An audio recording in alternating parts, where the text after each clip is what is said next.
இந்த கடன் ரீதியா இருக்கக்கூடிய பிரச்சனைகளுக்கு உங்களுக்கு ஒரு மிகப்பெரிய லெவல்ல விடிவு காலம் வரப்போகுதுன்னு அர்த்தம். அதே மாதிரி தொழில் ரீதியா நெறைய மாற்றங்கள், நல்ல நல்ல மாற்றங்கள், தொழில் ரீதியா நெறைய மாற்றங்கள். ஏன்னா உச்சம் பெற்ற குரு உங்களுக்கு வந்து பார்த்தீங்கன்னா, குரு அதிசாரமா வந்து 4ஆம் இடத்துலேருந்து தொழில் ஸ்தானத்த 10ஆம் இடத்த பார்க்குறாரு.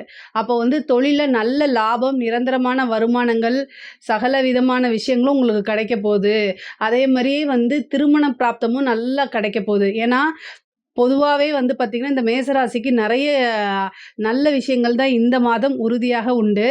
தொழில் ஸ்தானத்த பொறுத்தவரைக்கும் ஒரு நல்ல பதவி கிடைக்கும். அதே மாரி நெறைய காசு, பணம் கிடைக்கும். திடீர்னு வந்து பார்த்தீங்கன்னா, ஒரு அலவன்ஸ், அரியர்ஸ் இந்த மாரி விஷயங்கள்லாம் நின்னுட்டு இருந்துச்சு அப்டின்னா, அதெல்லாம் டக்குன்னு கிடைக்கும். போனஸ் கிடைக்கும். நல்ல மன மகிழ்ச்சி. அதே மாரி நீங்க உங்களோட கை தான் இந்த மாதம் வந்து ஓங்கி இருக்க போது. ஏன்னா, அந்த லெவலுக்கு வந்து பார்த்தீங்கன்னா, 6ஆம் இடம் ரொம்ப நல்லா இருக்கு.